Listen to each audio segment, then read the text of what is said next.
What's going on, people? We are live. I'm just seeing you, man, saying that Raul's left Arsenal, blood. So we're gonna start with that, bruv. Man like Raul, blood.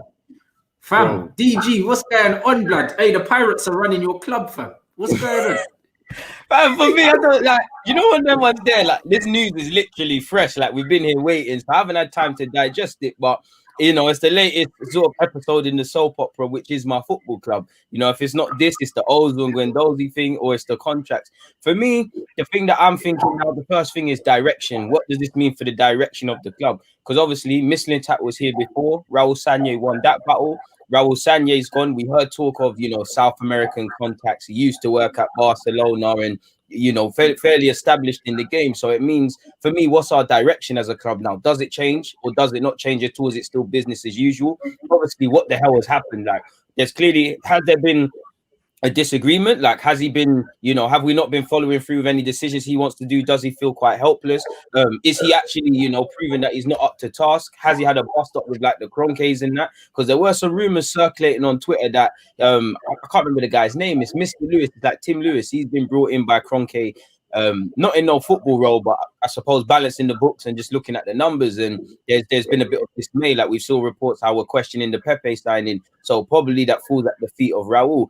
For me, and looking at Raul now, and you know, when he came to this club, I think the worst thing he did was talk a good game, because I can only judge him on the legacy he's left. He spot the thing that I liked when he came and said, "Yo, if you're in your last year or 2 years, we're sorting it out." There's none of that. He's failed to do that. Apparently, he was one of Emre's allies and wanted Emre to sign a new deal, and there was a bit of a power struggle with that. The only battle he's won is Mislintat. Again, with all reason, like I said, I haven't got time to sit down and speak about it or think about it, but it's like, we heard South American contacts. He's worked at Barcelona. He can exploit and do this and that.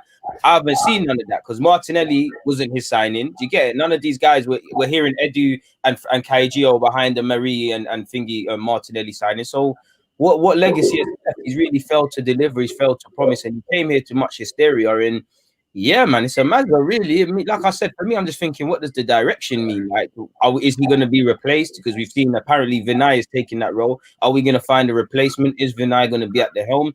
And what does it mean for the direction of my club in all aspects, from transfers to, you know, philosophy and the rest of it? Bruv, they're saying apparently on ESPN, they're saying an investigation is going into the Pepe thing as well, blood. So what, bruv? Like, I don't know, bruv. Like, there's loads of different things you've touched on. Maybe there is a falling out in terms of like a power struggle. Maybe man are looking at him and saying, you know what, we brought you in to do a certain thing. You ain't really doing it. And then if he does have a certain allegiance to the previous manager as well, bruv, it could just be like a combination of loads of different factors, bruv. And he's just getting robbed out. The only thing it could be in a mad world is he could just have it could be a thing where he's just getting another job somewhere. He's just moving off somewhere. He's just going to do something else. But it's like you said, it's a matter. Like, if there really is a direct an investigation into the Pepe deal, what specifically? Now, we can take a dim view and just look at it. You know, he's brought for 70 odd million. He hasn't been doing 70 million things. That's falling at the feet of that. But is it a thing where we've gone for Pepe, we've missed out on other targets, we've overpaid, you know, we're dealing with certain agents, or there's certain practices as a club we don't want to do? What specifically is Raul Sanllehi, you know, not dealing with? You know, are there other people that are feeling a certain sort of way? Is there going to be other staff announcements gone? It's a techie one, man. But it's like, for me, his legacy don't really look good at Arsenal, because if Aubameyang signs a new deal, and again, he probably was involved, but he's not here to see that out. The contracts thing, he's failed to deliver on that. The deals thing, he's failed to deliver. But, you know, it's a big one. And for me, when you hear these rumors, you normally see a couple other staff members leave, whether they're top tier or not. So I'm keen to see what happens. And it's a dodgy one, because when you consider we've had redundancies, you know, high-ranking scouts, including the guy who helped find Cess and that, he's gone. Raul Sanllehi's gone. So what? That just leaves Arteta, Edu, Vinay, and obviously Leona. So it's like, what are we doing? Are we having a cleansing out? Are we really like looking at Arsenal as a whole and like, you're not doing your job? Cool, you're going. Or we can save areas here and we're just streamlining it. Is that what we're doing? That appears what we're doing, to be fair with you. But to see Raul Sanllehi leave, and, you know, considering that he was Barca, it's a bookie one. And the SPN thing is a dodgy one as well. It's crazy. My man saying apparently he was landing his own pockets and that, and he said, I pray Ralph comes in as a replacement. But you know what's mad, yeah? Like, there's going to be bare speculation, isn't it? There's going to be bare speculation on this thing, and I don't think anyone's really going to know what the ins and outs are. I doubt the club's gonna come out and say, "Yo, we got rid of man because of X, Y, Z, bro." That's kind of not how football clubs Gonna hear the operate. status quoting.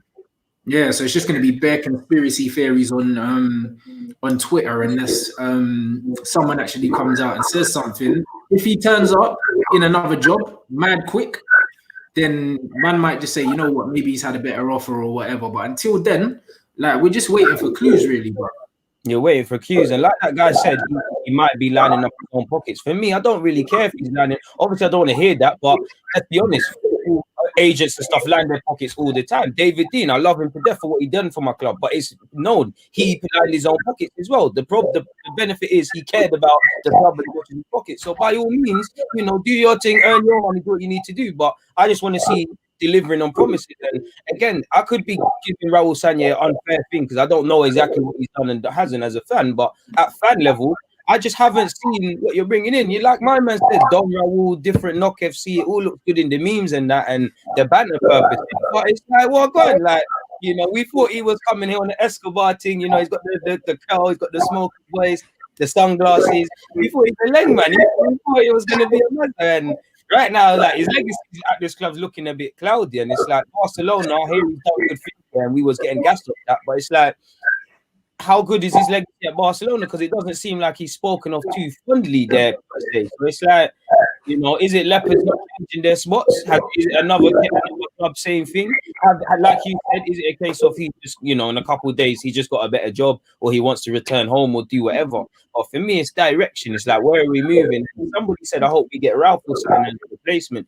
That's the next thing. I know we're going to be linked with more sporting directors now. I'm pretty sure we're going to get linked with Mislintat to come back.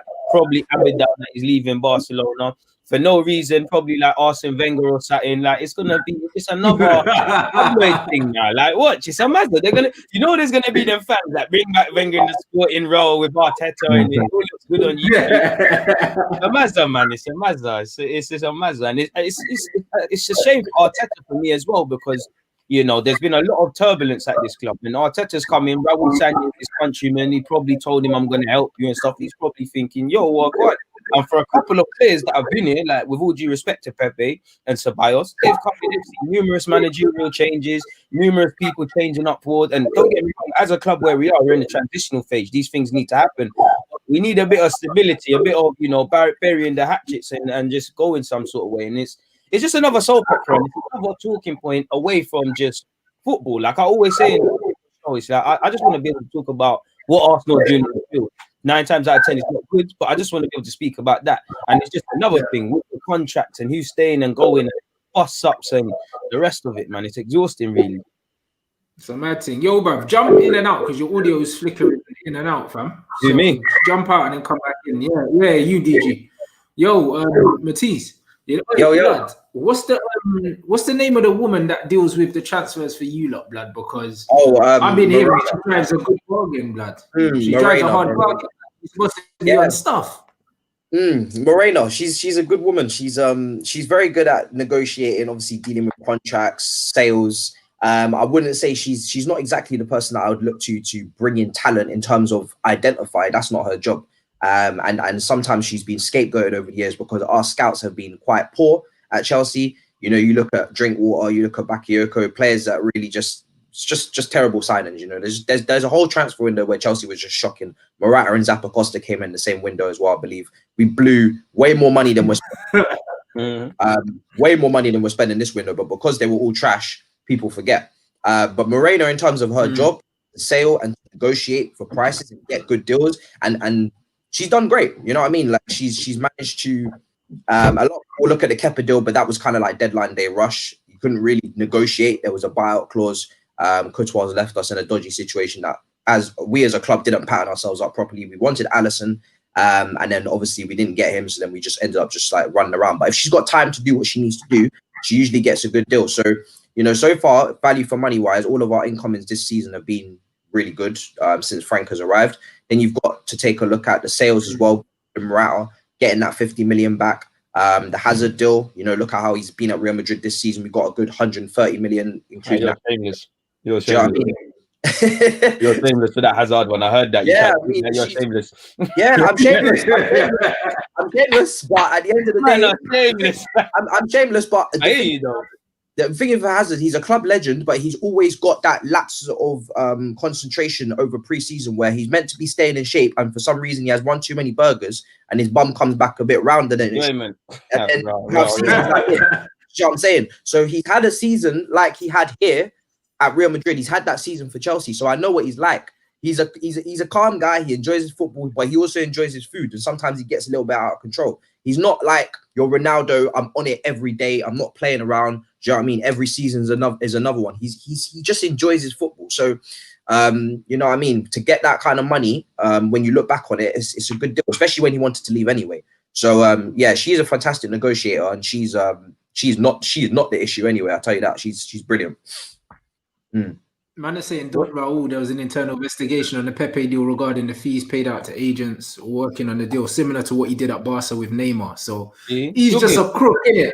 He's just jogging. He's jogging. Like he's jogging. He's feeding the fam. All right, if that's what he's on and he got caught, you know, it happens, isn't it? He's been bagged twice for that then, and you know, he'll probably do it away somewhere else. Like, you know, I don't really care about any of that provided you're doing the job. This just for me screams that, you know, we brought him in because we hear about his contacts and things, and rather than utilize his contacts to get the best players, he's utilizing them to make his people them feel comfortable. So it is what it is. But that was like the Allardyce thing, innit? When Allardyce was the England manager, man was talking about backhanders. No one cares when you're winning, fam. You know what I'm saying?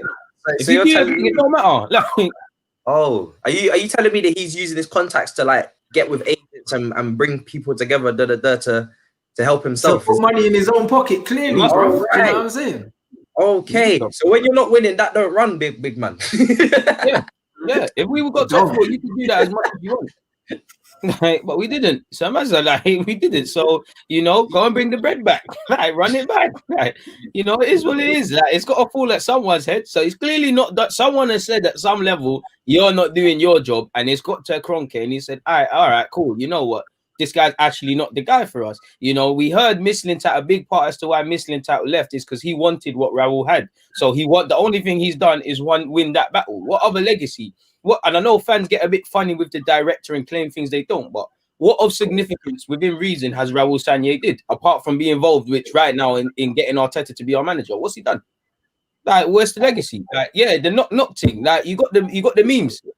You got the memes. It's F1. The thing is, bro, to get Arteta to your to get Arteta, who's an assistant at Man City, to be your manager is not exactly difficult. Do you know what I mean? It's not hard to sell.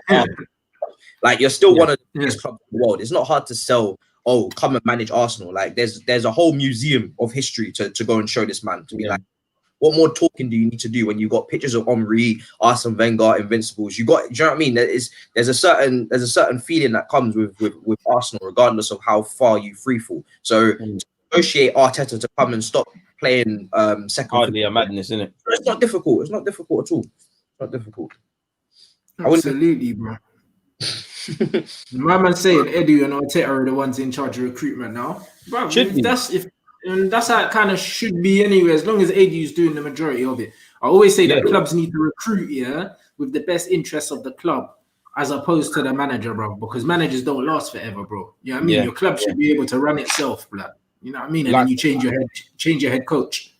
And this is where it comes to philosophy, bro. Because like we said in a previous show, you know, if you've got a philosophy, it's always going to be there. You know, Barcelona, someone even made a comment, we'll get onto it, but Barca are shit by their own standards. But previously, they had a philosophy. So whoever the manager is, they can play a certain sort of way. I don't mind Edu doing his thing. Like you said, you want Edu doing the bulk of it. We need Arteta's the head coach, so he's not involved in really too much beyond that. But we need him to focus on the job thing. So I don't mind that. And if it means Arteta has more of a say in players he wants, then cool, because I believe in the structure, because he's a head coach, similar to Pochettino at Spurs. You're gonna have to be able to, you know, you can have it's like when you're younger and you write lists of stuff you want from Argos. Your mum would let you write it until you're blue in the face, but you're not gonna get nothing. So to a degree, you have to deal with not getting them targets. He has to deal with that and coaching and having players he don't want. And you know, if it means he has more of a say, I'm all for that, man. Less chefs in the kitchen. There's less recipes going wrong, so I don't mind. Still, I really don't mind. Too many chefs in the kitchen. This guy said, "Yo, is Messi finished, bro?" And we're gonna segue into yesterday's game. Yeah, obviously, Barca got put in a spliff, blood, a fat one as well. You know, that one's like I-towel spliff, blood. There was no tobacco in that. That was the strongest grade man's ever seen, bro. Oh my God! Messi got built. Got built. Young got built. Like they got. Brother, you see what AD done? Yeah, Alfonso Davies put Semedo, yeah, on a poster, fam. You see what Messi done to Boateng. It's gonna be one of them things that will get replayed again and again. His career's over now. That was a Bale Michael moment. You know them ones where man just done now. Yeah. Semedo, come Arsenal if you're listening, cause I still rate you, and I don't mind this still. I'm Semedo FC, but yesterday he got finessed. He got done dirty. Roberto got done dirty. You know, Messi, if we're real, Messi was only good for a bit still, you know. He looked on it with the passes, he hit the post, but Messi gave up. Like, he gave up and started walking around. Some of them mistakes I saw from Barcelona was a madness. Bayern Munich were open all game. It could have went either way, but Bayern Munich were just, you know how the Germans are. There's no sympathy, there's no love, there's no romance. They would, if they could have got 10 yesterday, they would have got 10. Some of the goals I saw Barcelona concede was a mazza. Like the Gnabry one, the move for that. The Lewandowski and Muller ones, ridiculous. Alphonso Davies one, it's ridiculous. Like I don't know what's going on at Barcelona. Like a club like that with them sort of players playing like that, it's a mazza. Like Neymar leaving don't look too bad right now. It's calm. Bro, you know what's mad? Yeah, go on, bro. My team got smashed 7-1 in one game. So for Barca to come and over 2 games, sorry, for Barca to come and do that in one game, do you know what I mean? That makes my team look great. As an Arsenal fan, 8-2, and it weren't my team. Oh my God, is that how you not felt watching the game? Usually we suffer over 2 legs. For them to Bayern Munich, then, boy, I can't they got it. It's a 2-1 deal. They got that. The only thing I can say on Barca is that their recruitment, their whole structure, everything has just been shocking for years now. So this was coming. Do you know what I mean? This is kind of just like the penny dropping for them if it didn't drop already. When you're obviously this summer they're in financial difficulties, but when you're looking from the moment they start signing Kevin Prince Boateng and Paulinho and that Braithwaite guy for no reason, like he's decent, but it's like these are not levels for Barcelona. And even Griezmann, like I'm sorry, that deal never. He's not there with Griezmann. As a possession, but Griezmann is not a Barcelona style player. Yeah, he's not. He's not there. Like, you don't. The thing is, as a possession-based team, you need runners. So they had Messi, they had Suarez. Why would you go and bring in a left-footed Griezmann who needs to play in one of those 2 roles? And your left winger is getting sick man for the sake of it. You know what I'm saying? You've already got Dembele who can play there as well, who's always injured. You need a left winger who's going to make runs. There's no point having Messi's vision in those central right attacking areas if there's no runners. That's the problem. They're too narrow. They're too playing to everyone's feet. You look at Bayern, you look at Gnabry, you look at Davis on that left-hand side. They had the willing to run beyond. So then any vision that Thiago has or any vision that any of them has gets taken advantage of. You need runners in a possession-based team as well. So their whole transfer structure, even this summer, swapping Arthur for Pjanic, and do you know what I mean? It's just their whole midfield. It's funny because if they just calmed down for a second, they might have been able to get Thiago for 30 million now that he's going. Bring back their own product of youth. Do you know what I mean? Even selling him when Xavi and Iniesta were getting old didn't really make no sense to me. It's just so many players in that team. It doesn't scream Barcelona anymore. It looks like just a bunch of players that have just been put together. It doesn't really make no sense. So for me, I know Messi. Bruv, he deserves better, man. Messi. What you're saying, yeah? I'm laughing at this because you see what's happening at Barcelona is what happened at Manchester United. But people here are too blind to see it, blood, because they're getting gassed off this whole Barcelona heritage bullshit, bro. You see what happened at Manchester United where all of their spine got old at the same time, yeah? Like, man, are forgetting when we lost Alec Ferguson, man lost Patrice Evra, we lost Vidic Ferdinand, Ryan Giggs, Paul Scholes, Gary Neville, all at the same time, bruv. And this is what's happening at Barcelona now. Barcelona's whole spine dead out, blood. Iniesta, Xavi, Busquets, all these man, PK, all these men that they've been relying on for years, and they've been making shit signings around him. Alba, making shit signings around him and getting away with it because their spine was so solid. Messi and all these men bailing man out. When Man United was signing the Klebersons and all that, we got away with it because the spine was still there. As soon as we lost that spine and we didn't replace them, and all of a sudden, because we didn't replace Vidic and Ferdinand, so we promoted Smalling and Jones. And then this is when the little problems start happening. When you're not replacing your spine, yeah, while they're still playing. Do you know what I mean? And all that's happened at Barca now is, yeah, now you look at the team, it's bruv. Everyone looked at the starting lineup yesterday, said this is the shittest Barca team I've ever seen in my life. Everyone said it. Puzzle, bro. It don't. Barca used to look like pieces to a puzzle. Everybody complimented to everybody. At best, they just look like a bunch of great players playing for Barca. Not everybody, but some. I mean, like they need to look at Suarez. Suarez is a baller, and you know, by his own standards, he's fallen off. He's still shown like he did with his goal yesterday. But you're relying on Suarez. You're relying on Messi. When you're buying certain players that are not levels, you're buying 3 times over. You know, if Bayern Munich win the Champions League, Barcelona, I'm sure, have to pay Liverpool some bread for Coutinho. I don't know why Coutinho wasn't knee sliding and all of that stuff in front of Barcelona's touchline, but that's for another thing. It's just mismanagement. And on top of that, you look at the managerial changes, like none of them have screamed like your Barcelona manager, Valverde, you know, this who's there, Satan or whatever his name is. It's a mazza, it's this, you don't get here by mistake, especially a club like Barcelona, because there's parallels with Arsenal. Obviously, we're not at that level, but you don't become this crap, losing 8-2 by your own relative standards overnight. This is years of bad recruitment. This is years of, without me knowing the ins and outs, the boards and all of these sort of things. And this is how you get there. The players are the fall guys, but of course they need to take responsibility. Even Lionel Messi, like Messi isn't the problem. Messi is Messi. But yesterday, you know, it's a team game. It's ridiculous. At best, it's just a bunch of individuals. And like you and Rants perfectly said, the midfield is stale. Like it's stale. Busquets has been a fantastic player, but he's done. They signed Griezmann and Coutinho for, I don't know what a combined amount is, but probably over 200 million. 200 and probably close to 250 mil, I think. Yeah. Thing is, when you sign players of that, obviously that stature, but also at that price, at that age, you put a lot of pressure on yourself, because if they don't perform, you're not getting that money back. You're not coming back. It's not getting. They have just lost. So that's why they're so broke. It's not just because of COVID, it's because of what they've been spending and what they can't get back for these players. They're trying to shop and ship Griezmann and Coutinho all over Europe, and nobody wants them because of the high wages, the high price tag, as well. And it's just a situation where you can't get that money back now. If you just invested that into young quality players up and coming, at least if they didn't do well, you could have sold them. You see what I'm saying? So now they've got themselves in a situation where they can't replenish what they've messed up on, and now they've got no money as well. So they're going for a real hard time right now because they can't even buy players. It's very obvious. I mean, when you've got someone like Thiago who's just literally screaming to be taken, Alaba at Bayern also saying he wants to go to La Liga as well. He's ready to move. He's bored of Bayern Munich. He's won everything that he wants to go. You can't even bring these players in. I mean, imagine Alaba and Thiago coming into your team at cheaper prices. I'm talking about significant upgrade. You're not spending 100+ million. You're spending 30 million for 2 proven players that 100% come into your team and do well. You're not spending 120 million for players. So this recruitment and really just a lack of a plan, because these players that they're bringing in, they don't suit the team. Do you know what I mean? When Coutinho at Liverpool, he was the main guy. That's why he was so good. Griezmann at Atletico, the main guy.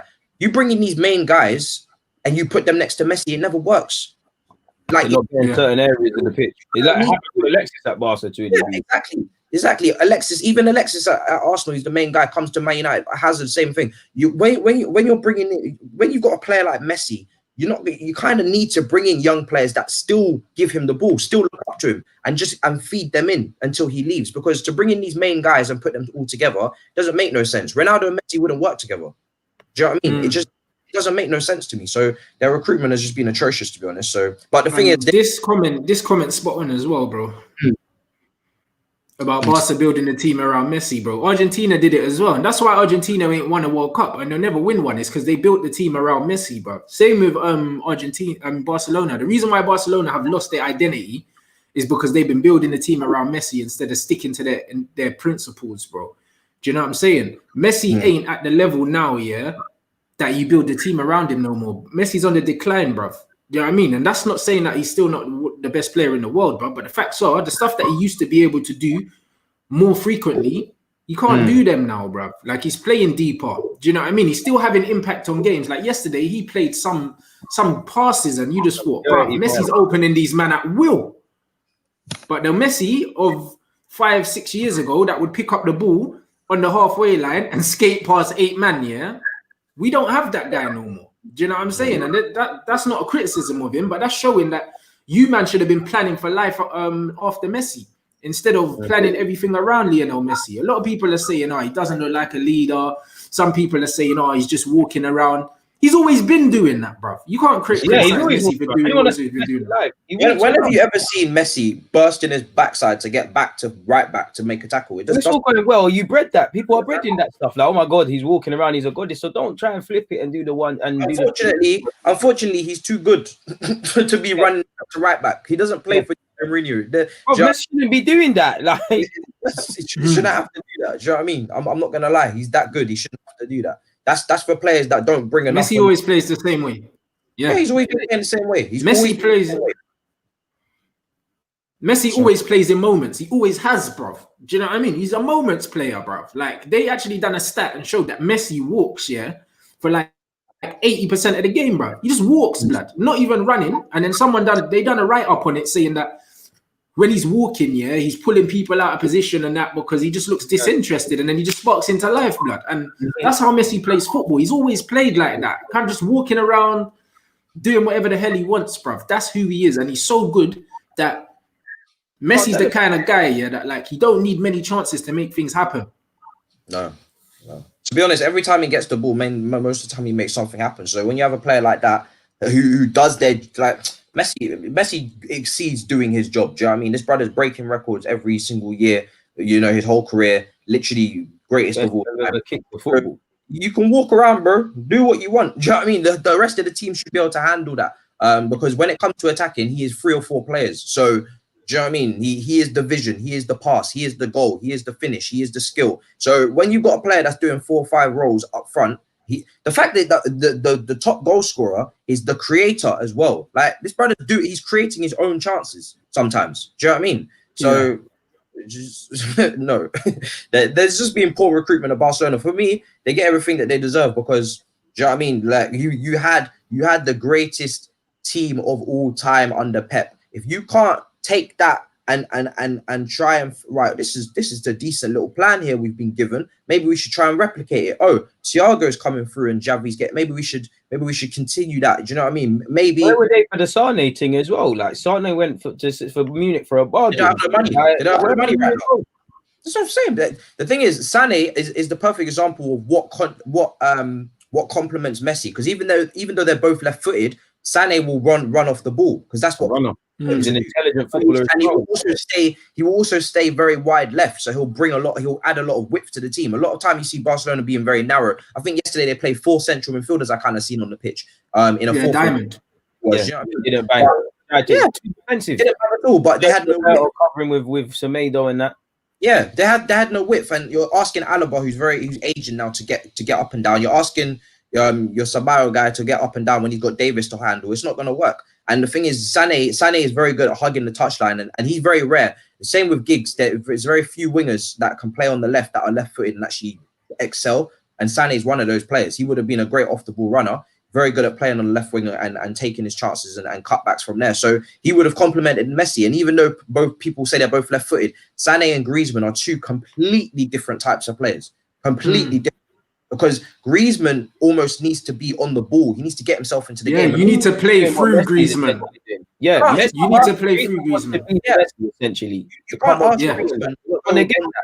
You're a side man to Messi. You play with Messi. Every player that has gone to Barcelona is adapt and play with Messi or cease to exist. Neymar was able to do it. He had a success. Thierry Henry had to adapt. Dembele has to adapt. Alexis, a bit of mixed success. You have to adapt to playing with Messi. The problem is, when you used to look at Barcelona sides, of course, Messi is world class and he stands out. But it wasn't just him. You had players that were level. You had pieces to a puzzle. It's just freestyling. They seem to just be buying every player who's had that fantastic individual season, and each season, and the footballing world is just, wanking over them. And it's sad to see, really, that a club has gone so far from their morals and philosophies. So someone said a great point about football, is becoming more dynamic and stuff, as Bayern Munich showed yesterday.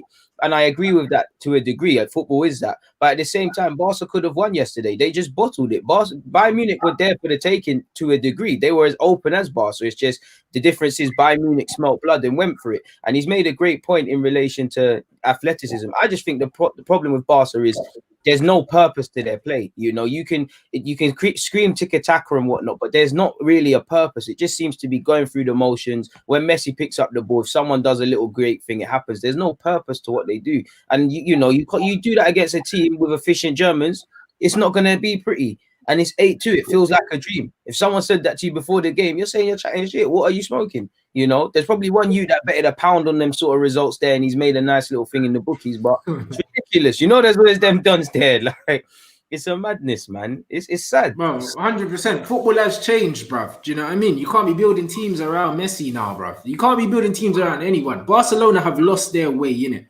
And they need to find it again, bruv. That's just what it is. Because right now, everything that Barcelona stood for, it wasn't that yesterday, fam. Their man got piped. Do you know what I mean? And you've got Griezmann and you've got Usman on the bench, bro. Like these men are not serious, blood. And you're playing guys like Vidal and that, bro.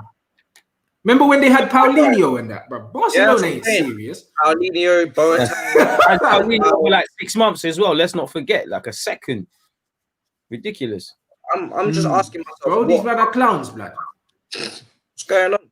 It's just buying a lot of aging players as well. It just doesn't make no sense to me. Do you know what I mean? It doesn't make no sense. It's a strange one. I'm trying to think of more players that they've brought in that have just completely confused the hell out of me. It's just the recruitment policy has lost its way, innit? It's lost its way. And what we were saying about Griezmann, like, this is what I keep telling people. The reason why Varane flopped at Man United is because you had players like Scholes and Keane. All the true you have to. Yes, you have to. Arda Turan's a good player, though. Yo, yeah, but not fitting the team. That's what I'm saying. They're not fitting it. Like, it's not the Barca man. Like, it's such a good example. Like, why? It's mad. Man. That guy played number 10. You got Messi who hovers into the 10. Like, what is going on? It's just football manager / FIFA sort of things they're dealing with, man. Yeah, it's proper FIFA stuff. It's FIFA stuff. Because Vidal had a high rating in it, and he's 31. So let's go and get him. Do you know what I mean? It's just that is literally, even though Vidal doesn't play the type of football, he's never played the type of football Barcelona have ever tried to be accustomed to.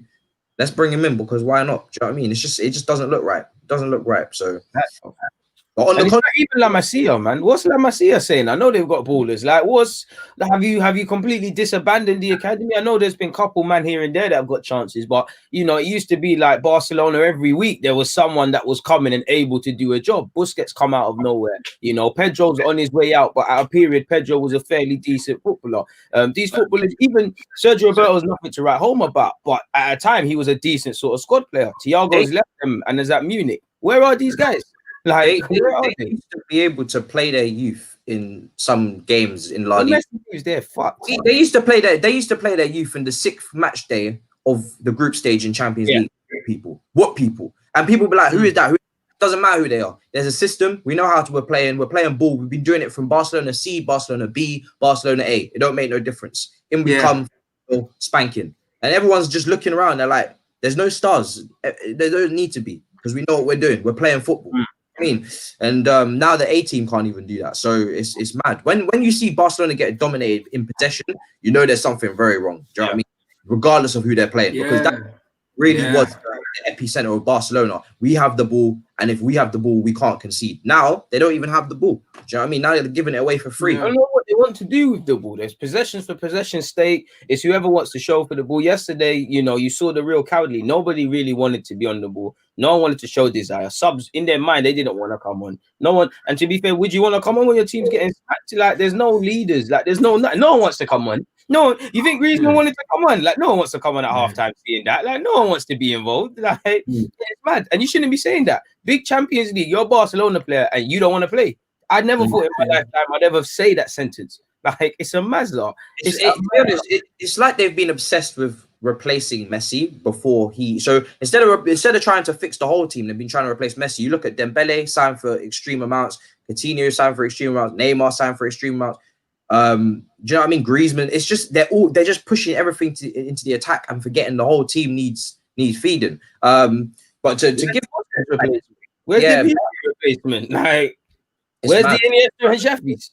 Yeah, exactly. But to give credit to Bayern, they look like the most complete machine I've ever seen. Like Bayern Munich are just a machine right now. They're a machine. You look at their back four, who they can bring on. They got Saul coming on. They got Hernandez, not even. Do you know what I mean? Not even on the pitch. They got. Do you know what I mean? Coleman coming on. Even forgot he was a footballer for them.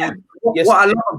What I love about Bayern is that their players are they're suitable for multiple roles. So even in transition, you can count on Alaba to cover Davis if he gets too far forward because he's played left back. Do you know what I mean? If Kimmich is covering for Pavard, it's calm because he's played right back.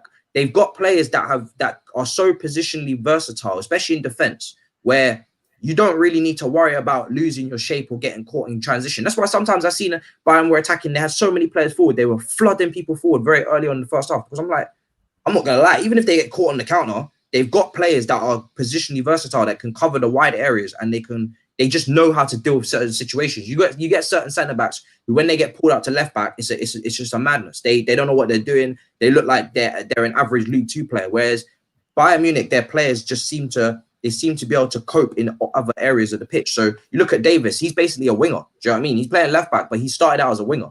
You look at the way you look at the way he's dribbling. Do you know what I mean? Like it's not like my left backs who are going forward and then when they come up 1v1 versus a right back, they're stuttering, they're shaking and quivering their boots, and they're just like trying to get rid of the ball, trying to fizz it across the box as quick as possible. Davis is 1v1 against Barcelona. Amazing, man. I'll just dribble around you. It's not a problem. That's what you want in a that's the difference. That's the difference between your Alonsos, your Bellerins, and your Davises. Do you know what I mean? But I love Davis, blood, and that's why I keep telling, man. Yeah, I've been saying our left back ain't good enough, blood. Bear man are saying, oh yeah, but that's the benchmark, blood. Do you know what I'm saying? That's the benchmark, fam. Like, who are you comparing these man to? Because Patrice Ever used to be running at man, duppying man, flicks going past man, everything, playing football.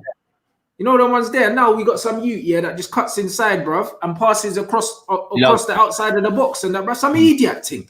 You know what I'm saying? And like I even seen like Alphonso Davies, Marcelo's commented on his post and was like, bruv, I love watching you play football and that, blood. You know much. And look at this youth. Exactly. You don't see Marcelo commenting on Alonso or Luke Shaw's post. So do you know what I mean? Fam. He might comment on Tini's if he keeps it up. I'm calm with him. Bruv. Yeah. And Marcelo was the benchmark for left backs, bruv, in the last 10 years, bruv. Easy. One of the best left backs I've ever seen play the game, fam. You know them ones. And the way he cooks them though, blood. And the thing is, not only has man got pace to get up and down, but man's got footwork, he's got balance, and you see his awareness to get his head up and pick up a man. He didn't just smash the ball across the goal, you know. He got his head up, picked a man oncoming as well, blood. The right temperament for this level where if you watch it back, college football.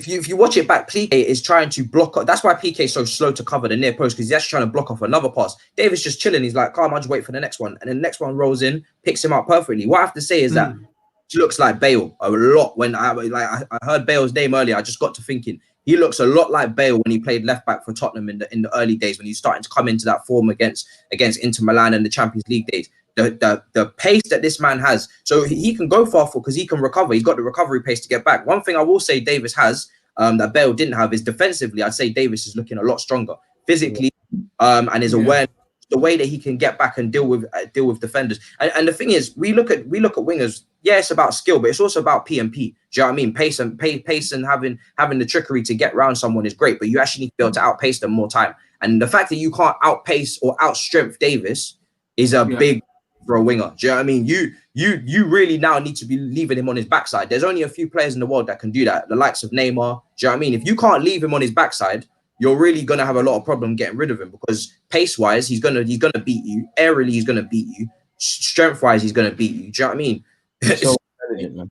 You've got to have a big running start on him.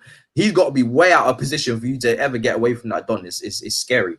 Really is. Yeah, he's a different player. He's a different quality player, bro. And he's the epitome of the modern day fullback. I keep telling people, the game, has evolved. So the old school number 10s that we used to see, the likes of the Snyders and the Ozils and the Matters, these mans are being replaced now by athletic, dynamic players, bro. It's all about dynamism in the middle of the park. A lot of the creativity now is coming from your fullbacks. You've seen it with Liverpool. Do you know what I'm saying? A lot of the time, fullbacks now, bro, you need to be getting assists from these guys, bruv. If your fullbacks aren't involved in the build-up play, Mad. That's What's why that, my Pep guy? Ain't Danny Alves got the most? Ain't Danny Alves with the most assists or something for Barcelona? There you go. There So, you go. This is why In the Pep modern stacks game, all fullbacks. You know what I'm yeah, saying? Pep came in and signed 3 fullbacks straight away because he understands how important they are to the way you play in modern football. So if you've got fullbacks that aren't contributing to goals, forget about it. you have a problem. You have a big problem. Because gone are Mm. the days where you've got your number 10 that's linking midfield to attack and you're playing through him and he's sliding man through and he's involved in everything. Do you know what I mean? The likes of them kind of players don't exist no more, guys. Do you know what I mean? Like they don't. It's true. I mean, so when you've got fullbacks that ain't doing shit, it's a problem, my guy. You know them ones. So there's no team. If you're Arsenal and you got Bellerin at right back, bro, it's a problem, whether you like it or not, because he needs to be contributing. Yeah. And that's why I like Tierney so much, because his numbers right back, even Saka when he plays there, because there's productivity. They can hug and then there's productivity. Bellerin, he's bordering on becoming these old school fullbacks in that when he gets past the final third, you don't know what you're going to get. There's some games Bellerin looks quite decent in the final third, and I'm like, yeah, I can see the Spanish in you. There's other times, he looks very basic there. I think that's a big reason why a lot of fans like to say play Maitland-Niles. He has a lot of problems with his game, but in the final third, he looks better. I always say this, there's no coincidence Pepe has a better game whenever he plays with Maitland-Niles. They have a good understanding. Another thing is you have to be able to just make that run. People don't understand in football, whether you're a fullback or a striker, you've got to make false runs. The ball's not going to come to you, but you make that run, take someone out. That space is there for someone. And I don't think Pepe does that enough. Alphonso Davies can do that. And what I like about him is there's variety in his game. Certain man, they'll see that thing against Semedo worked once, and they're going to do that every time. And, it doesn't take a genius to lock that down. He can do other things. He knows when to get in behind. He knows when to try and be patient. He knows when to defend. He can tell he's always thinking and always in communication. And with Bayern Munich, I think it shows like the difference between intelligence, because with all due respect to my club, if that's Arsenal and we do, which we have done, where fullbacks are playing centre half and things, we're saying, you're shoehorning players and things because these players are not good for these roles. This shows how football is. When you got them on Bayern Munich's level, nobody cares that Alaba is a natural left back, whether he can play in midfield or centre half. Nobody cares that Alphonso Davies is a winger by trade and has been made to play there. If that's Arsenal, we're saying, oh, why are you playing the winger there? This shows the difference in intelligence and what intelligent ballers can do. And it's like, even if they're born in Germany or they've spent a period there, they have this cerebral nature to just understand what you need to do. This is why, and I hate to say it, call out football Twitter and that, but don't ever call the Bundesliga a father league. Just don't do it, because the education over there is different. Do you know what I mean? Even when you do your UEFA, well, now we're going into coaching, but even when you do your UEFA badges, the standard in England compared to Europe is night and day. Everybody says it. And we've got the most expensive courses here as well. Yeah, most expensive as well. Holland, if you do your badges in Holland, you learn a hell of a lot more. Do you know what I mean? Like, there's just a different ethos, the way that they teach you. So you just have to pay homage to the Bundesliga, because everybody likes to play games. And even over lockdown, people watched it, and then Prem came back. They were like, oh, I'm done with Bundesliga now. You can take the piss all you want. At the end of the day, you want Sancho, you want Havertz, you want Davis, you want Thiago. They all play in the Bundesliga, my guy. You know what I mean? So homage. Do you know what is in England? And it doesn't matter if it's English fans or English clubs. Very few people understand that you can't just keep pouring money at things. Even Bayern Munich have cash. They've shown it. But out of all the big clubs, they're probably the most reluctant to do the Neymar things and do things, because they value coaching. When you've got money like we do, you're just throwing money at the games. They're always trying to promote academy players. Look at Alphonso Davies. People are probably saying, who's this Canadian youth signing for them from wherever? Now they're all wanking over him. So it's effectiveness. In England, we don't value the sort of benefit in coaching. We don't understand as well improving previous players. We don't value players improving. We talk about it, we rant and rave, but we don't understand that. We don't understand certain players can find new roles for them. There's a lot in the English game as to why we're here, but fundamentally it's money. The first problem you hear, and a lot of fans, and if you speak to most fans of all the clubs we support, money. They won't talk about philosophy. They won't talk about this. They'll say it because it sounds all fancy and it sounds like you're talking about, and it sounds like ball, but they don't truly understand it. And this game's got a lot of catching up to do. Even the way we look at defending, me personally, I like 6 foot half centre halves, but when you look at Italy and you look at Spain, they'll play them Chilean man there and stuff like that. We're so behind in England. We're so behind. Bruv, you don't need big centre backs. The reason why you don't need big centre backs is, bro, like if you defend properly, bro, like even look at basketball as an example. Yeah, basketball's a no contact sport. Yeah, you just, bruv, you don't need to block the shot. You just need to put the man off the shot. That's all you need to do. You know the amount of little men in basketball, like 6 foot, like my team's Rockets, and I see James Harden here posting up man here that are like 5 inches taller than him, bruv. On the level, yeah, sometimes. You just got to be a nuisance, blood. Just get in and around, man, and just make him uncomfortable. You don't need to win the header, but just put him off and make sure when he does win the header, he doesn't win the header comfortably. He thinks, oh shit, this guy's gonna me and he's gonna write off my nose or something, and he doesn't. That's it. You see little men guarding big men all the time in basketball. You see it all the time, bro. Sometimes it looks like a mismatch, but the little man will get the better of the big man, bro. If you're quicker across the ground than someone, all you need to do is make them feel uncomfortable, bro. Like Puyol done it. Cannavaro done it. Cannavaro wasn't out jumping, man, and winning headers. When man was saying, "Oh, Nathan Ake's too short to be a centre back, and he's 5'11", yeah, I was like, hold on, but man don't need to be 6'5" to be a centre half. If you're 6'5", you're probably slow across the ground, blood. You're playing against a small dynamic striker. They're gonna eat you for breakfast. I like that. Know what I mean? Why don't wingers like playing against quick fullbacks, bro? Because they know they don't like man that can run past them. Yeah. It's all about who would you rather play against, yeah, as a centre back? If you're built like Anthony Martial, yeah, you're like 5'10". I would rather play against a 6'3" slow Harry Maguire than play against a 5'10" brother that can probably run as quick as me. All day, I'd rather play against the big guy. Yeah. And that's why play against a big guy. That's why I always say centre back attributes, man. That's why I always say centre back. Oh, go on, bro. That's why I always say centre back partnerships need to complement each other. Do you know what I mean? They really do, because you look at the best centre back partnerships, they complement each other very well. You've got in a Ferdinand, you've got a Terry and a Carvalho, you've got a Poyo and a Plique. They all complement each other. There's a reason for it. You saw as soon as they took Ramos out of that team, Varane looked like shit. Do you know what I mean? There's no surprise. Someone left a great comment about coach and structure, and I have to bring it back to Lampard, because I know who's going to get beat by Bayern anyway, but the structure was appalling. Do you know what I mean?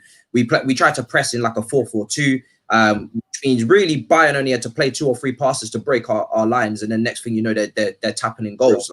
Once you beat that first pressure in. Yeah.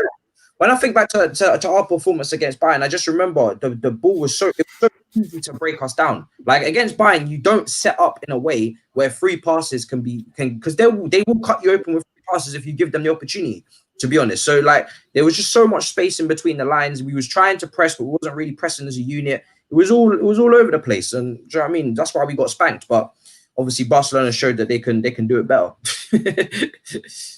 Madness. These man always trying to stick it on Harden about Harden don't play defense, yeah. You know what I mean? And man's up there for steals and that, bruv. Everyone always tries to talk about Harden's defense, yeah. But when I saw James Harden, yeah, moving to the Clippers, blood, man weren't talking, fam. You know them ones. And when I saw them LA Laker, man, yeah, they were mad silent, bruv. When man was getting patterned up, bruv. Don't tell me nothing, bruv.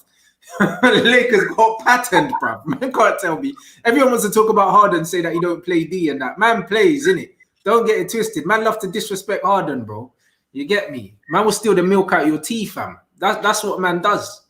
That's what man does, my guy, bro. Man, listen, leave my guy James alone. Man are chatting. And it's true, like when they're even seeing like man like P. Bev and that, sometimes these men they're just scumbags, bro. If you're a defender, you don't even have to be big. You just need to be a bully, blood. You know them ones. Like them man that know basketball, no, bro. Look at PJ Tucker, bro. He just out there. He looks like he just got out of jail, blood, just sticking it on, man. Like, you know, like sometimes that's all you need to do, bro. You just need to just put it on, man, bro. Think quicker. Like this is what people don't understand. Football is a thinker's game. Like the best footballers are the best thinkers. People praise Messi and Ronaldo's physical attributes. They're the best footballers because they see things before it's happened. Messi has seen the route to goal before it's happened. Like even when he hit the post yesterday, I was thinking, what's this guy doing from there? He sees it. Football's a thinking game, and it comes back to England again. It's this bias. Whenever we talk about a footballer, it's something physical first and foremost. It's how quick are they? How powerful are they? You know, We've got so much catching up to do, man. We've got so much fans, clubs, philosophies, coaches, society. We've got so much catching up to do on our European counterparts, man. Seriously. Yep. Sure. There you go, bro. What's these man talking about now? I'm seeing some UFC questions. What's man talking about? Man saying how can James Harden be short at 6'5"? You are aware that it's basketball, you know. 6'5" ain't big in basketball, you know. When you've got 7-footers there, blood. You know, like bro, Kobe looks short in basketball. Kobe's not small. You know them ones there. Kobe's taller than all of our dads, blood, and he looks small on there, blood. Like these men are not normal. They're not normal humans, blood, in basketball. When the footballers go over to the US to take pictures with the basketball players, that's when you really clock what's going on. Exactly, like my man says, 6'5" is not taller than the NBA. It's not, blood. It's a freaks league, blood. It's like Space Jam, literally, blood. Them man are aliens, fam. Literally. You man, slap the like button. Man, you have to get that up to 500. Do you know what I'm saying? But like, bruv, like it's the end of an era at Barcelona. I think that a lot of the time, Barcelona's I think that they've, just like United, they took their success for granted and they didn't plan ahead. You know the ones. I feel like when Pep Guardiola left that club, he was the last bit of the DNA of the club that he left with it. You know them one. Yeah. He left with it, bro. No, I mean he came through. He was he was coaching at La Masia and all of that. Yeah, and he was the under-21s coach. And do you know what I mean? The legacy that was left from Cruyff, that Van Gaal picked up, etc. The Rijkaard, bruv. They got a big Dutch influence there, bruv. And then you got Pep Guardiola in there. You got Pep Guardiola in there as well. Do you know what I mean? They done their thing, and when he left, it's almost like he took the playbook with him. Do you know what I mean? And Barca they've been dining off the quality of their players for so long. Do you know what I mean? And to a certain extent, Real Madrid did the same thing. It's funny, they got rid of Zidane, fell apart, got him back, and look where they are. Do you know what I mean? So it's not just enough to have good players. And that's what I say about my club as well. And why I say with the coach, even if they gave him all the money in the world, I still don't trust him to win anything. Because just having the players is not enough. We saw that at Real Madrid. Do you know what I mean? Barcelona, they were getting away with it. And now we're starting to see these players are the wrong side of their prime now. And these men got absolutely pelted, bro. I have not witnessed a beating like that in my life. Because even when we beat Arsenal 8-2, it wasn't the same. It wasn't the same kind of 8-2. It was almost like, right, we scored again. Like Ashley Young scored a belter, and it was kind of like, we were kind of surprised by it. The way that Bayern applied pressure on these men, we knew that it was going to happen before it happened. Even that too. Even the commentators were like, yo, this is going to get ugly. Like, we could feel it. Barca was never in the game. Yeah, I honestly haven't seen anything like that since Brazil, Germany. I'm not gonna lie. That's what that reminds me of. Because even at halftime, I said this is just gonna get worse. Because there was only one way the game was going. Even though they got their own goal, they got their moment. Do you know what I mean? You knew which way the game was going because, like you said earlier in the show, it's Bayern Munich, it's German efficiency. These German teams, they don't have any mercy and they don't care. You know, some teams you'll be winning 3 or 4-0 and they'll take romance with football. They're not. Yeah, they try and pay respects and we don't want to embarrass you. We're just going to start walking around with the ball and keeping possession. Bayern Munich don't give a crap. Neither do the German team. You leave yourself open for a drumming, they will absolutely make you pay 50%. And that's what I love about them. That's how it should be. I wish my team had that kind of. I wish my team had that kind of romance. I wish that instilled in them because that's how it should be. That's a winner's mentality. You score and you score again, make it as embarrassing as possible. Prove your point. Do you know what I mean? So I love that. And they've done that before, I think, Bayern Munich as well. It's not the first time I've seen them do that. So yeah, it's good to see. Can City beat Bayern Munich? I think that Bayern Munich are gonna pam City, blood. Nope. I do. I think they're gonna pam them. And the reason why I think that they're gonna pam them is I think that Bayern Munich are all wrong for Manchester City because Manchester City kind of like a team that kind of lets them have the ball. But Bayern have this thing where they can keep the ball, but also they can be very direct if they need to be direct. Do you know what I'm saying? They won't just keep the ball for keep the ball safe because the difference between a team like Bayern, is Bayern, like you said, they have direct runners, bro. People like Gnabry, like Davis, they don't all want the ball to feet. They're happy to have it into space. Man City, all their players are ball to feet players. All of them. Leroy Sané was the only player that wasn't.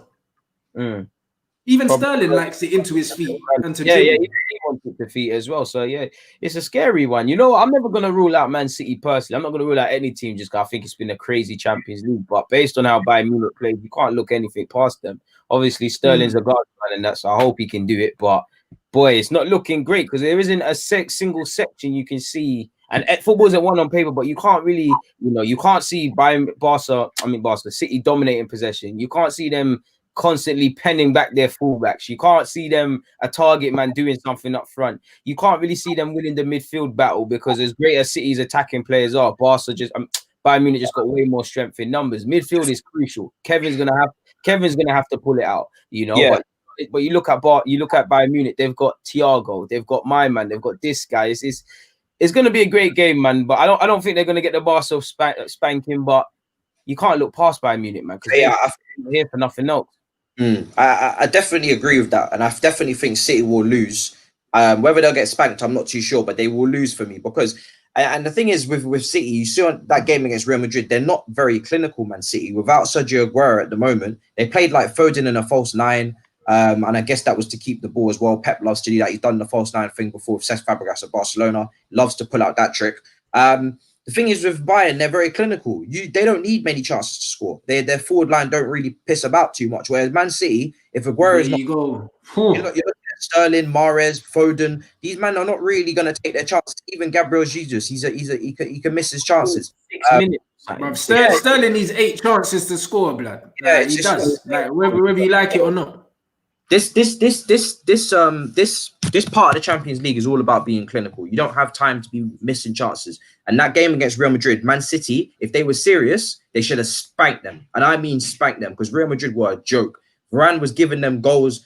The whole structure of the Real Madrid build-up was messy. They couldn't even keep the ball. Man City just had to press them a little bit, and they had the ball. Do you know what I mean? So if Bayern Munich don't piss about, and that's the thing, that's the difference. And again, it's all about experience at the top level. And for me, this Man City team, they remind me a bit of PSG.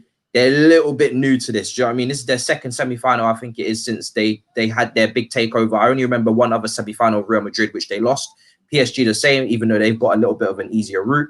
I just don't see Bayern Munich allowing City to take this off them, especially in a one-leg game.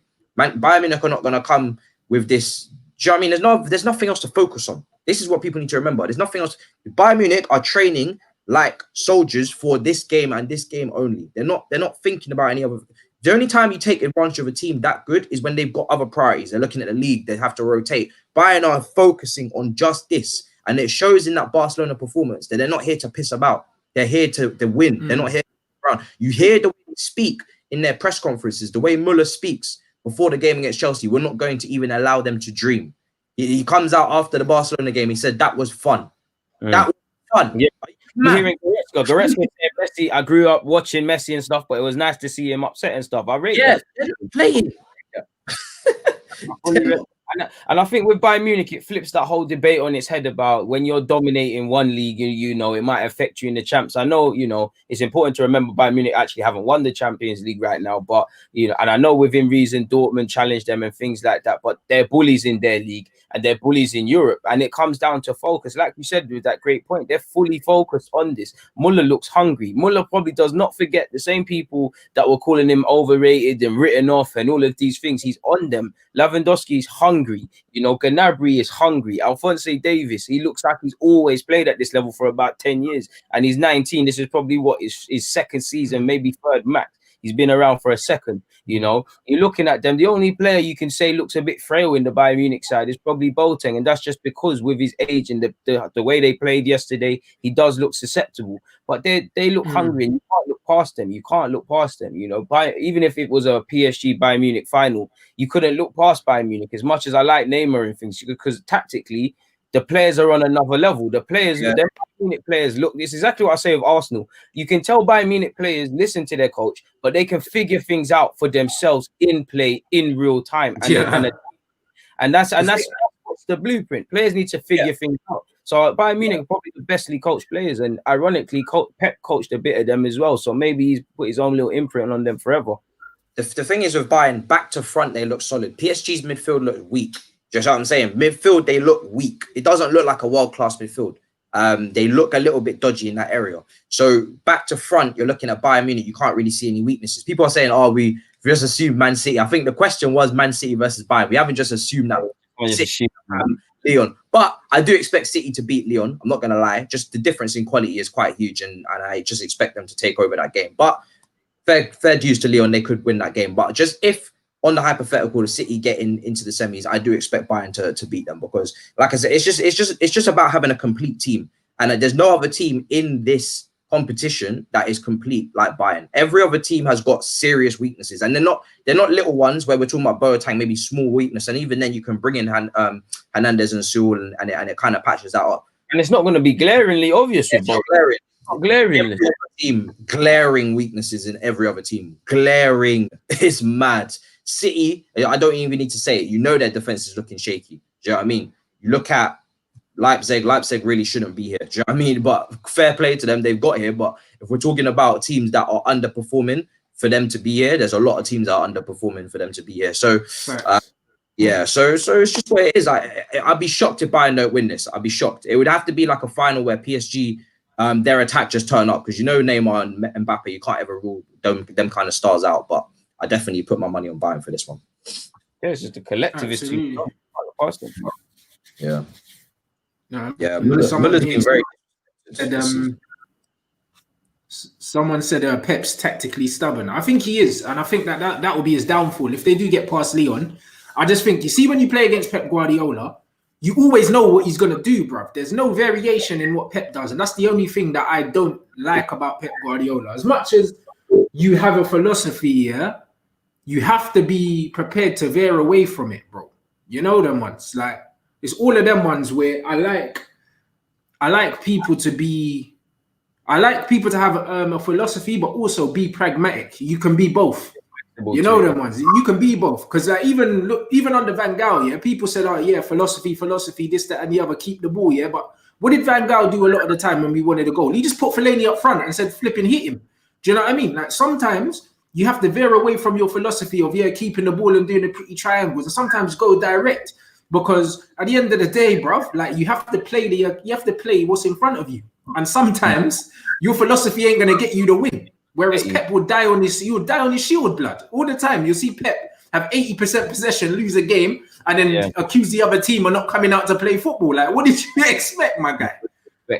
Ironically, to do that, you know, you've put the thought in my mind. I think he has to really play a bit direct, tell his wingers to hug the touchline, just because you need to Kimmich isn't obviously quick and stuff, but he's got a delivery, so it's more so Alphonso Davies, but he's got to try his best to discourage them from passing the halfway line. At best, he needs to create that doubt in their mind. If I go forward, I'm gonna get beat, because you know football's a psychological game. Yesterday, the Bayern Munich fullbacks were feeling themselves. Alphonso Davies said, "You know what? I want to get my ratings up in world football today. I'm not going to do this defending thing. If I do need to defend, I can get back." So there was almost a healthy swagger to them. Kimmich, I'm pretty sure he got an assist. He's pretty decent in the final third. He used to technically be an out-and-out centre middle time. So he's got to discourage them. What he has to do is force them to make it a midfield battle to have any chance. And even the midfield battle, toe-to-toe, it's gazy. It's very gazy. It's very...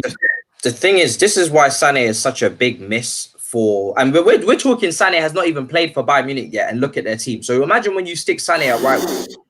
Are you mad? I wouldn't want to be a defender. You've got Gnabry and Sané on about injuries. My hands in the middle. I'm worried for world football. We haven't even spoke about Sané, who I was just about to mention is such a huge loss for Man City. You talk about pinning fullbacks back. Sterling and Sané for me would do it better than Mahrez, because Mahrez for me hasn't got that.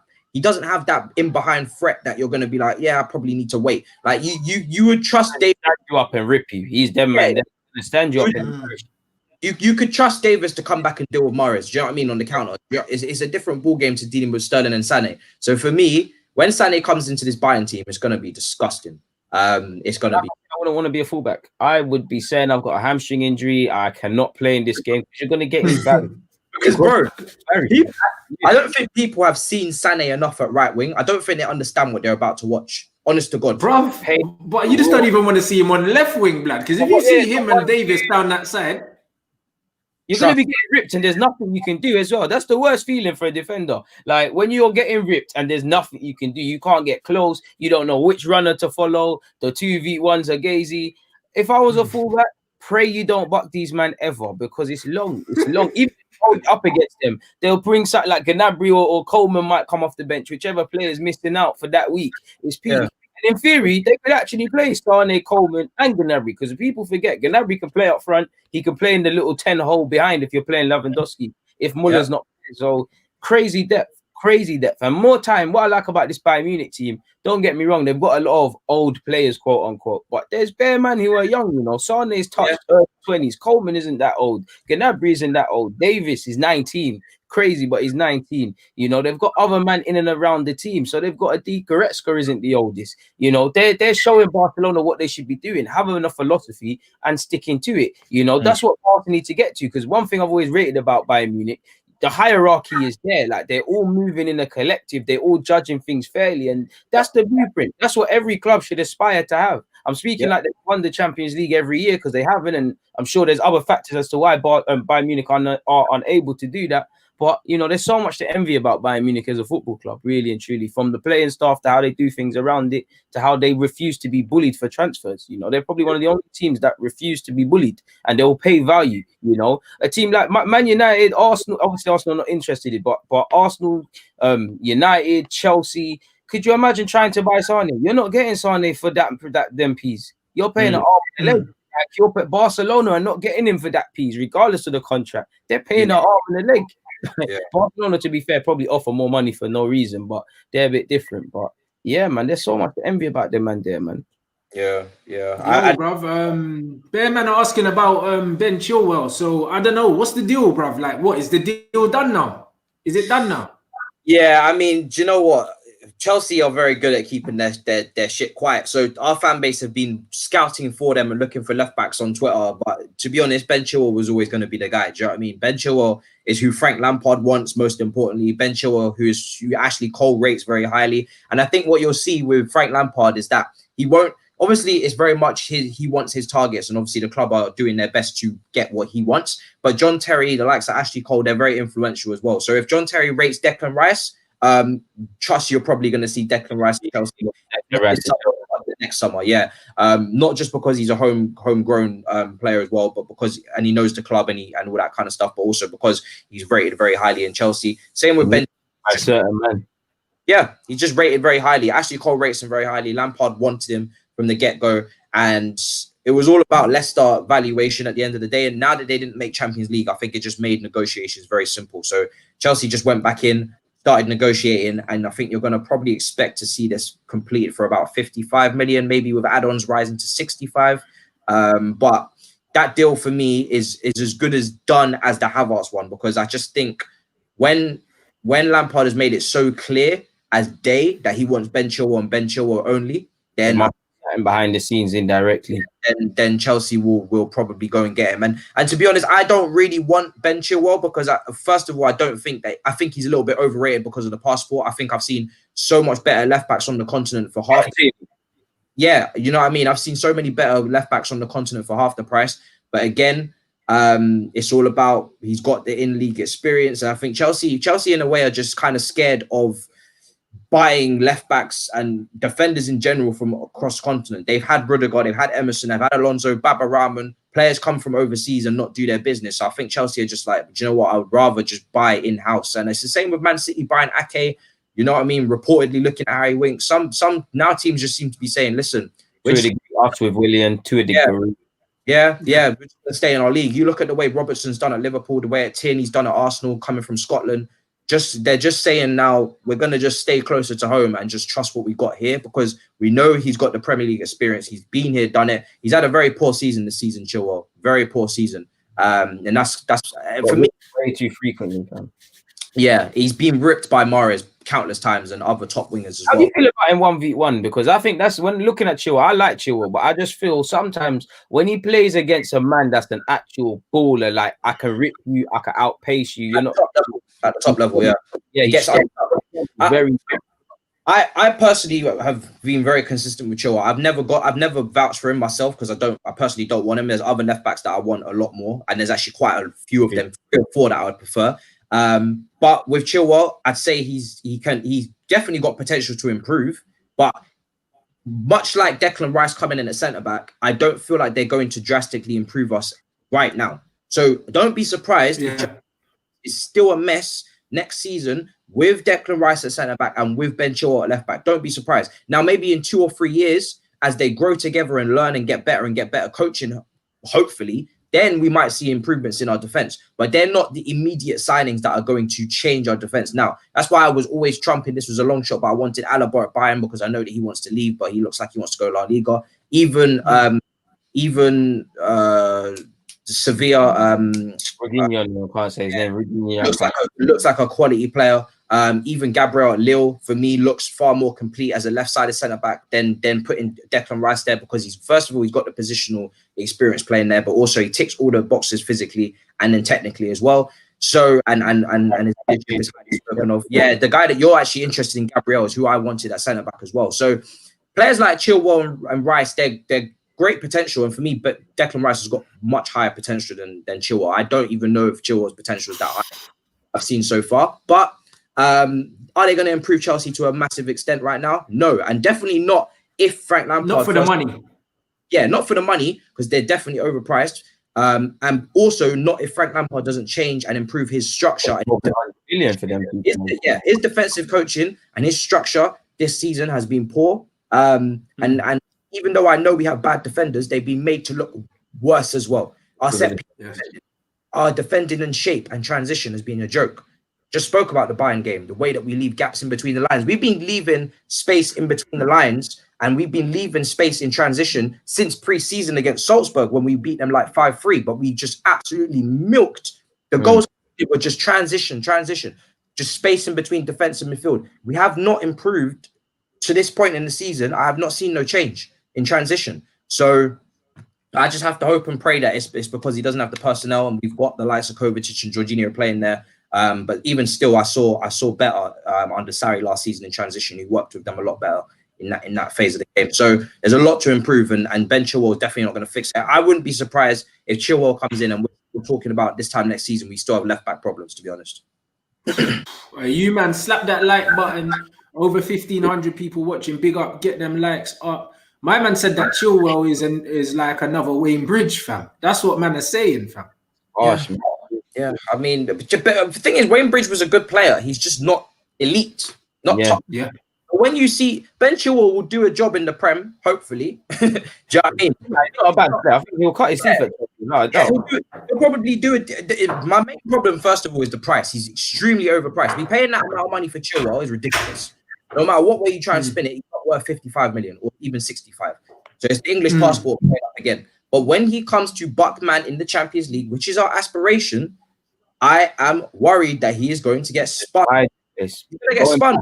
All his champs are going forward. 1v1, he's probably not switched on. I don't think he follows his runners good enough. But the thing is, these are little things that you can improve. And I don't want to say he'll grow with experience, because I do think that is true and he will grow. But at the same time, you know, he's played enough games really to see what you do right and wrong. He's been capped by his country. I feel he'll improve, man. I think he fits you lot's system, you know, attacking fullbacks and things like that. I think he'll be calm. He is definitely overpriced, and he definitely isn't worth the money, but I think he'll grow into that, man. I think he'll grow into that still. He's definitely gonna have to be a grower.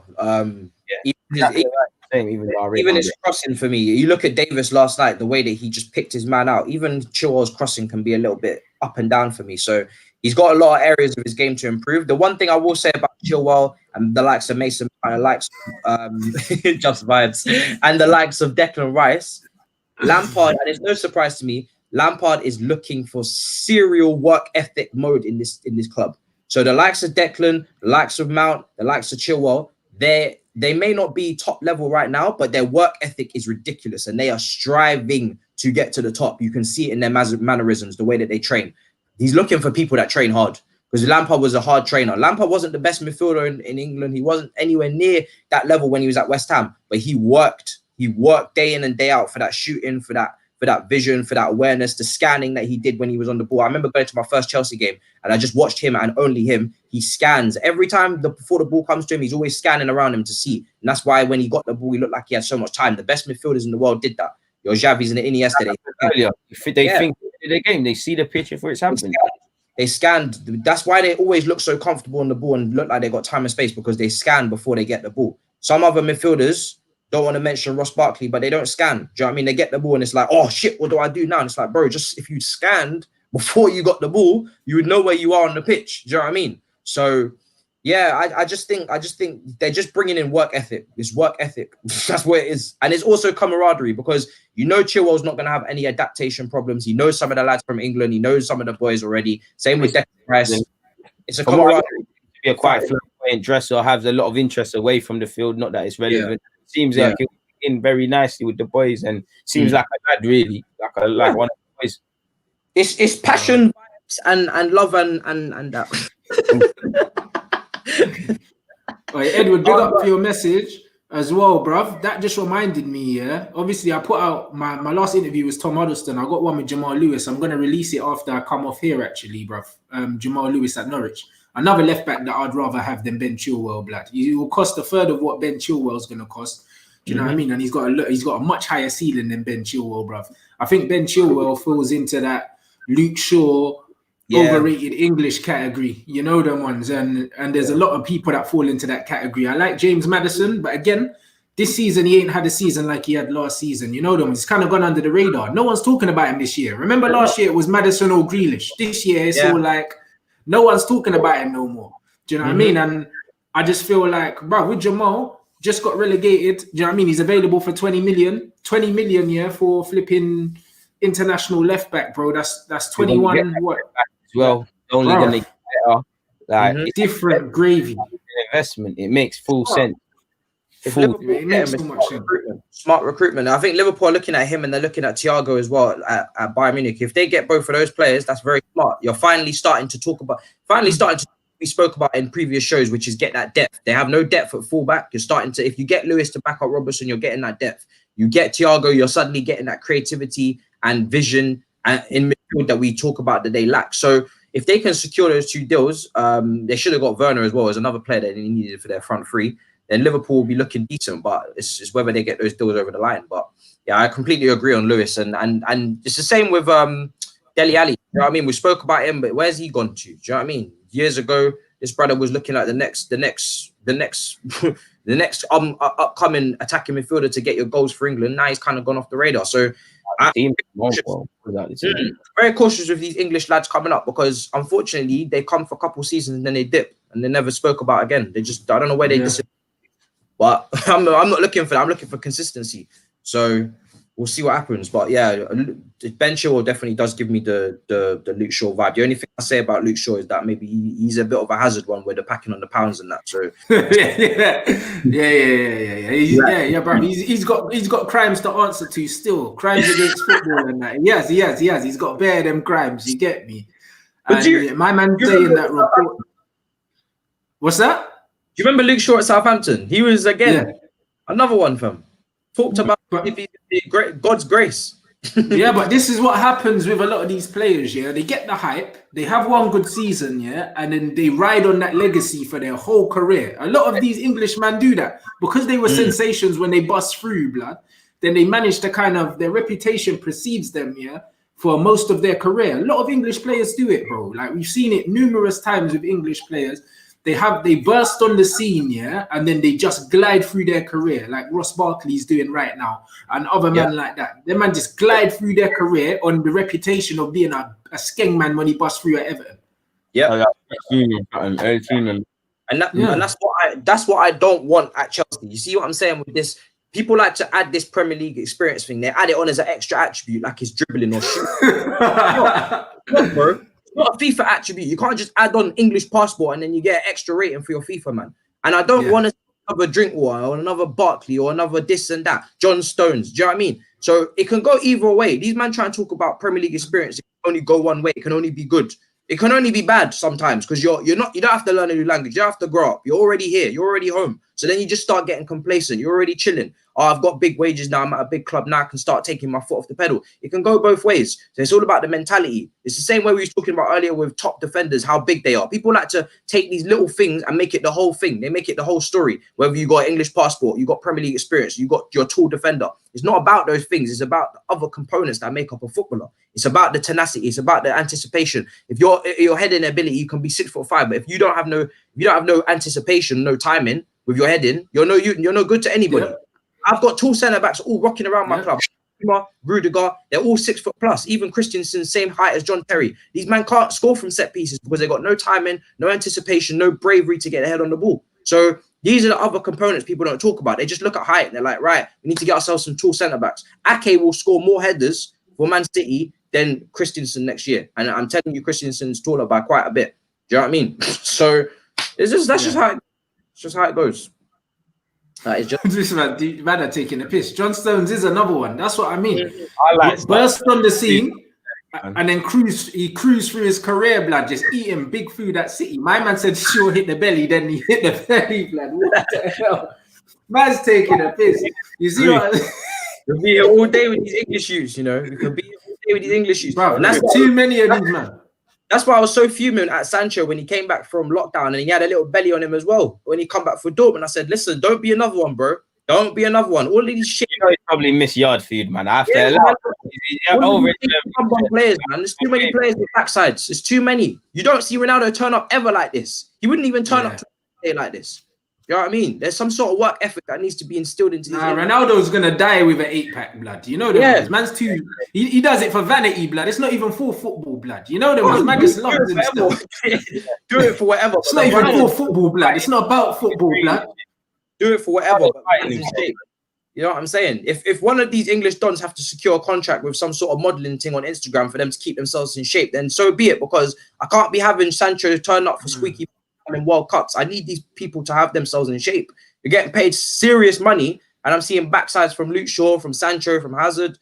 These men are not serious. Do you know what I mean? Like, it just goes to who's serious and who's not. So I'm not going to make any conclusions with Sancho because it's only happened once. But if he continues to feed himself like that every summer, it's going to be a problem. He was sitting on the bench for Dortmund for weeks because of that backside, fam. Don't make no mistake, in Germany, they don't play. If you don't eat your greens, they send you to the bench. You don't see 5-minute players rocking up with backside, fam. Davis looks like he played in NFL. All of the defenders that come on for Bayern Munich, even Bertan looking like he's just straight, like his whole body just blocked. He's just looking like a block, cement block. Do you know what I mean? This comment section is horrible. You man are bad, man. I said body positive. Bro, what is wrong with you, man, blood? I'm not even enjoying him out, man. That's deep, man. That's deep. I said body positivity and that. Nah, listen, bruv, all I'm saying is, like, if you're an elite athlete, as a footballer, which you're meant to be, especially at that age, you're meant to be in your prime physically. You know them ones. Physically, you're meant to be in your prime, you know? Like, as a man, the best you're ever going to look, unless you're like a freak of nature, is probably between the ages of like 23 to 30, maybe your mid-20s to your mid-30s, bro. You know them ones. A man are looking, in your physical prime. You know them one. Physical prime. So when you're a professional footballer and you're all 24 years old and that, bruv, and you're not in shape, it's like, bruv, your metabolism's higher as a youth. There's bare things going for you. Your testosterone level is still high. Your testosterone level peaks around 30, they say. So before you're 30 years old, you're meant to have bare tests going around. You're meant to look amazing, want to be pamming bare things. You're meant to just be like literally in your prime as a man. Do you know what it is? It's the lifestyle. Men are wearing loose football shirts. Love it. Nah, my G. It's a lifestyle thing, man. It's like some man, it's a job, in it. It's like they'll do the football thing, then they'll go home and chill and overindulge. Not everyone's looking at it as a, I'm Cristiano Ronaldo thing. But you're right, man. You said an interesting point about testosterone and things. I didn't even deep it like that. It's actually mad. You're right, still. I have to look at it from the athletic level, bro, because man, you know what I mean? Man was in the fitness industry after I played football, before I started doing this. So even from a scientific level, you're in your prime as a man, bro. Like your physical prime. You know them ones. That's why you see guys looking ridiculous, bro. Like ridiculous, bro. Even Lukaku, when he packed on the pounds, Italy told him no, fix up. Yeah. Like no, there's no player that goes out of shape and starts playing better. It doesn't happen. It doesn't work. I haven't seen it. Even Carlos Tevez, when he started slacking, do you know what I mean? Man United were like, hold on a second. Do you know what I mean? It just doesn't happen. There's no player that plays better when they're out of shape. There's a reason why. There's a reason why these fitness scientists are rocking around clubs and trying to keep people in peak condition, It's not a game. Do you know what I mean? You know that Bielsa, at Leeds, Bielsa at Leeds tells players they have to be between a certain weight, to play for it. Yeah. Better be. Bruv. It's the He'll highest say, level. bruv, if you're playing central midfield for me, you need to be between 75 and something kilos, bro. Like, that's how thorough his thing is, bro. Especially in football now, it's about the fine margins, bro. Like, you've got to produce. If you lose an inch of pace at fullback when you're defending against Davis, you're done. You're done anyway. But you better be on weight when you're playing against Davis. It's the highest level. You will be spun for no reason at all. Do you know what I mean? People are merciless out here. If you're rocking in overweight, it's no coincidence to me. Even though Hazard has injuries, he came to Real Madrid in his first season overweight. We all saw the pictures. It's of no coincidence to me that he's had a shit season. Do you know what I mean? Us Chelsea fans, we love to defend him, but he is also created. Talk the things. Talk the things, bro. How can you come into your new job out of shape and then you're surprised that this is your worst season in your career? Who's surprised? Remember when Lukaku was overweight? Bear man were making fun of him. But when it was Luke Shaw, man are like, oh no, don't make fun of him. But it's all right to make fun of Lukaku, though. Man were calling Lukaku fat with their chest, blood, and no one cared. Yeah. He was getting it. Higuain's another one. That likes to roll up fat, blood. Yeah. And the thing is this is it's of no surprise to me. He's had his injury issues, but even when you come back from injury, the level he's come back at has not been the same, and it's because he took a long. When Hazard packs on the pounds, it takes him a long time to take the weight off, because even that's when he packed on the pounds for Chelsea, where he didn't even register any goals or assists for time, because people have the stats. I don't know them specifically because I don't like to remember that season. But it took him until the second last day of the season to score his first Premier League goal against Liverpool, where he ran around everyone at Anfield and then scored from the left wing or something. It took him until then to turn up for our season, and it was May, and that's because he was overweight for the whole season. You know what I'm saying? So, you know what I mean? There's certain reasons why certain players don't get to the top of world football, and that is why, because it's the dedication, it's what you do day in, day out. You look at Dembele. I know he's had injury issues, but he's also had diet issues, discipline issues. You don't help you create the karma around you. Do you know what I mean? If you're not going to pay attention to what you're going to get Dembele, it's not even a fitness thing. He just likes to play too much PlayStation. He's also had diet rumors as well. His diet hasn't been on point. He's been doing other stuff sometimes and not sticking to the diet that he's given. So, you know what I mean? If you're gonna create madness in one aspect of life, then karma will bite you on another side. Do you know what I mean? But this is it. The most important thing is, at very least, as a footballer, you need to be fit for purpose. At very least, you know them ones. With everything else, be fit for purpose, bro. Do you know what I mean? Your body is the tool of your trade, blood. If you're not looking after that, do you know what I mean? Then you don't deserve to be where you are, blood. That's the bare minimum, bro. That's the bare minimum. Now that's all it is, bro. It's the bare minimum, my guy.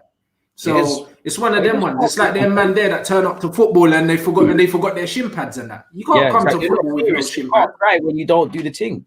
Like, yeah, you're not serious. If you turn up to football and you don't have shin pads and I tell you, right, you're not starting because your head's not in the game, you can't argue with me, bro. Can't argue because it's not. You know what I mean, if you're starting for my team and you forget your shin pads, you're on the bench, blood. Because that means when you left your house this morning, you weren't thinking about the game, blood. Because if you were, you would have made sure you had all your shit together, man. That would have been done the day before. The day before, you would have had that in your bag. You would have had before, shin pads, boots are clean. Your shin pads are in your bag, blood. The night before, blood. Exactly. The night before. To decide which one you want to rock and that. Like, it's not serious. But some man were playing FIFA until 5 a.m. when they had trusted to training with Messi the next morning. So it's up to you what you want to do in life. Up to you. Yeah, it's up to you. Like, it's up to you. And you know what? It's one life to live. And I think sometimes these footballers, because sometimes you can't always see the opportunity you've got in it. Like, they're no idiots. They know they're lucky to be pro ballers and be at clubs. But I don't think when man are in the situation, they fully grasped it. We'd all give everything to be a footballer for like a little half an hour, much less a lifetime or a significant period of our lives. So I don't think they fully get, and that's why you always hear hindsight's a beautiful thing. I just wish many footballers, the penny would drop for them while they're in their careers, because you don't want to look back with regret, sit here and say I could have. You don't want to be like Balotelli, like Anelka, with all due respect to them, because they've achieved. But there's a bulk of things they could have done if things went the other way. And, you know, regret's a hateful thing because you can't do anything at 35. It's too late. It's too late to do things. Adel Taarabt is another one to add to that list because that brother is a baller. So much ability. Nasri, in my opinion, as well. Yeah, Could have been great. Yeah, Nasri was cold. Nasri was amazing. He had a great There's career, so many players. football There's in so there. many- Yeah, but Nasri was unbelievable. That Arsenal team with Nasri, Fabregas, Van Persie, they played some of the most beautiful football I've seen. And obviously, I'm not privileged to the stuff that happened before I was born. But that football that Arsenal played, when they made those combinations in midfield, that was mad. Do you know what I mean? Under Wenger, I know you weren't winning trophies, but that was mad. Adel Taarabt had a bulk of ability to play for a top team. He had everything and an attacking midfielder. But again, it's the weight issues for him. Sometimes man's to come in. He would balloon up and down. Yeah, it's a body positivity and all that. But when your job is to stay fit, when you're getting paid to stay fit, you know what I mean? That is your job. So And it's just in your best interest to stay fit. It's just in your best interest. You know? There's all sorts of complications. You know, you're injured. You can get injuries by not looking after your weight and not doing several things and shifting more weight onto other things. You're lost of form. You're gonna lose the manager's trust. You know, you're now gonna have to go back to square one. That's why many footballers they need a break. But the break is, for me, in my opinion, more mentally than it is physically, because you don't want to come back slacking. So you're training in your off season always. You know, you always see, they're in my head. So Lingard and Rashford, man, they're always pre-season or any break. They're always a little bike shot that they're on because you don't want to. So it's in your best. It's just in your best interest to stay fit. There's too many problems. You're losing your manager's trust because you're not fit, or when you are playing, you're not playing well. Fans are getting onto your back, rightly deserved, because you set this up. Direct consequences or failings to do things. It's like coming back. The mad thing is, when you talk about mentality, fam, what you look like on the outside, tells people a lot about where you are mentally, bro. Because why do you think a lot of people get depressed and then they get fat and out of shape? You know them ones, bro. It shows that you're neglecting yourself, bro. Yeah, you don't. Do you know what I mean? For whatever reason, you don't take pride in what you're doing, or you don't take pride in who you are. That's why. Do you know what I'm saying? Unless you've actually clinically got something wrong with you while you're putting on weight, do you know what I'm saying? Actually, it comes down to you not taking enough pride, especially as a professional athlete, in what you're doing, bro. There's no excuse for it, blood. I always say you can't take care of business until you take care of yourself. It's the facts. It's simple as. Very simple. It's as simple as that, really. Do you know what I mean? And it sounds harsh, but like I said, they're getting paid to do this job. So that's it. You don't turn up to school in September and then you can't read and write. Do you know what I mean? It's just you had to do that every single year. You turn up to school, you're gonna be behind a couple months. You didn't want to come to school with it if you never had the latest jacket or some new kickers for the new year. You didn't want to do that. It's the same logic. Make sure you do things. Make sure you're saving your pocket money, or you do what you need to do so you can look fresh when the time comes. Like prepare. Don't prepare. Like what's the saying? It's something like prepare to. If you don't prepare, you prepare to fail, or something like that. And it's just basic discipline. Like if you want to have a good season for yourself, because who knows, if you don't get yourself in shape, he might have badded up La Liga. Everyone might have been holding him in high regard, but he didn't. Yeah. Fail to prepare. What these men say? Absolutely. And that man saying something about what you said about depression and weight gain. Bruv, I beg you, man, shut up. You know one thing I don't like about the internet? Man like to put words into your mouth, blood. Don't ever do that. Don't ever do that. I never said that these footballers are overweight because they're depressed, blood. I said when certain people are depressed, the first thing people in depression do is they start neglecting themselves, and it shows in loads of different ways. Sometimes people don't get haircuts. Sometimes people don't wash themselves, blood. Some people don't shave. And then some people overeat and put on weight, bro. It comes from a form of neglect. That's all it comes from, bro. There's loads of different reasons, blood. Do you know what I'm saying? The bottom line is, if you take pride, in your job as a footballer, I mean, your job is to be ready, blood. Is to be ready. If you're not ready, it shows that you're neglecting yourself, bro. Do you know what I mean? Like your body is your tool to work, bro. It's your tool to work. So everything about it needs to be on point, fam. Everything about it needs to be on point, bro. You need to eat, live, sleep, that, bro, because that's what's putting food on your table, blood. Like you can't be turning up to pre-season. Exactly. You can't be turning up to pre-season out of shape, How much do you care about yourself and how you portray yourself? That's it. Bruv, you don't. These men have to shower together, blood. And you're showering. You're next to men that are looking after themselves, and you're coming in there with your big belly. And you're trying to tell me you don't feel self-conscious. You don't feel... bruv, you don't feel it, bruv. Of course you do, blood. If you don't have enough pride, yeah. If you don't have enough pride in your craft, yeah, and you don't even care the fact that all your teammates are looking after themselves and you're not, you're in the wrong game, bro, or you're at the wrong level. Go and eat whatever you want and do whatever you want and drop down 3 or 4 leagues and go play in a conference. I have to say, we protect footballers a lot. This is an issue where we won't be protecting them. I'm sorry, boss. Do you know what I mean? Whoever's in the comments, because you need to remember, most of our careers as humans are 60 years. Sorry, up until we're like 60. So it's a good amount of 70 now, the working age. Yeah, 70. We don't retire until we hit. Do you know what I mean? And we still have to be using our tools up until that time where we can retire. So we're coming from maybe 20 years old to 70. You know what I mean? 50 years of keeping whatever tool you need for work, keeping that straight so you don't get fired. So for a footballer, yeah, from academy level up until age 35, 36, and then you have the rest of the time to eat what you want, do what you want, put on that weight you want.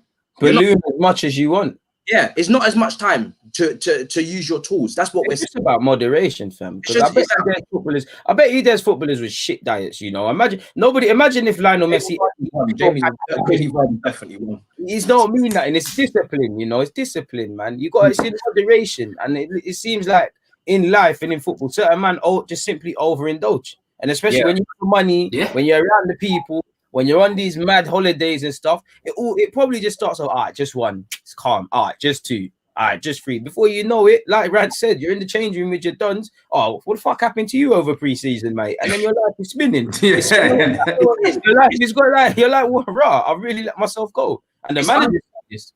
Yeah, it's also understanding your body, because everyone has different tolerance, right? So some people's metabolism is higher. So some people can eat more and get themselves back in shape a lot faster. Some people, if they eat a little bit, it packs on a lot, and then it takes you a lot longer to get back in shape. The same with drinking. Some people's tolerance is calm, and some people's tolerance, like Ross Barkley the other day, this brother goes out, have a couple of drinks, and he's on the front of the Daily Mail looking hammered again. Do you know what I mean? But maybe he amount of drinks as, say, he's on holiday. Let's give an example. He's on holiday maybe with Ben Chilwell. Maybe Ben Chilwell and him had the same amount of drinks, but it's Barkley that's staggering.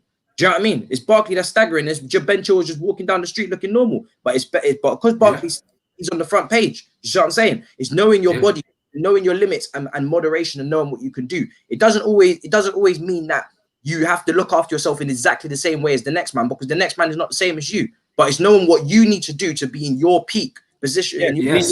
Exactly. Yeah, thank you. If you need to work harder, then you work harder, bro. I don't care. You see, when people come with these excuses, everyone's body's different. Yes, it is. So guess what? You might have to work harder than him. But you still need to put that work in, bro. You see, Ashley Young, Ashley Young's got that build where Ashley Young is just a mager youth, bro. He's been mager his whole career. He's in his 30s now. He's still built like he was when he was 18 years old, because that's his build. And then there's other players like Cristiano Ronaldo who has to eat chicken breast and salad, bro, to stay looking like that, bro. Ashley Young probably can eat fried chicken and whatever and still look like that, bro. Exactly. But guess what, bro? That doesn't mean that Ronaldo is saying, you know what, Ashley Young can eat fried chicken, so, bruv, like, no, Ronaldo, the world doesn't work like that. And if it doesn't work like that in fashion, and that's dangerous. You need to do what you can do, to be the best possible you. And if it means you have to work harder than the next man, then so be it. You shouldn't be looking at no one else. It's all about being at the best for you, innit, bruv? And a man like Samuel saying that he's going through depression right now, bruv. Chin up, my G, and talk to and make sure you talk to people, blood, because too many people. You know what happens is people go through things and they think that they're the only person on the planet going through it. Bro, especially men, bro. Talk to someone, blood, and you see what? When you talk to someone, you realize, that the problems you're having are very common, blood. Because a lot of people go through things and they think, it's just me, blood. It's not just you, my guy. Come on, you'll be good. But this is it, blood. So make sure you talk to someone, bro, because you know what I'm saying? When you keep things in, bruv, it's the worst thing you can do, bro. It'll eat away at you, fam. Exactly. Don't think you're less of a man for talking about stuff either, man. You're actually quite strong for doing such, Samuel, bro. So but that's what I mean. The fact that you mentioned it now, obviously, that means you want to talk to someone, like you want to reach out to someone, bro. Like it's always that way. So make sure that exactly. You know what I'm saying? Make sure you go and speak to someone, my guy. It's important. These are the things that shouldn't be taken lightly at all, brother, especially amongst men as well. Man, them don't talk about it enough. And that's why I say, like a lot of the time, you can see what someone's going through. Do you know what I mean? By just by the way they look after themselves and them things. And if it means you need a psychologist, if you look in the NBA, most of these athletes, not only do they have physical coaches, but they have psychologists that they speak to, bro. Because your psychology, before every action, there's a thought process, bro. Do you know what I'm saying? And if your thought process ain't right, everything else after that is not gonna be right, fam. So if your mind isn't right as an athlete, you're not gonna be in the shape that you need to be in. Because first you need to be in the state for everything to be right out here. So when I see footballers out of shape, when I see Hazard out of shape, when I see Taarabt out of shape, when I see Shaw out of shape, it's because this is wrong. Yep. It's this blood. Do you know what I'm saying? And someone needs to get in here. You know them ones, and that's what it is, my guy. You always need to get into their heads, and that's why if you're an athlete and you're on 100 and something £1,000 a week, you're trying to tell me that you can't get an independent fitness coach or a nutritionist and a psychologist. You can get these things. You can get the food made for you. Therefore, there's only so much sympathy you can get from me. You know what I mean? Yeah. You can get the meals that you. So you don't have to cook. It's not the same as someone that has to cook.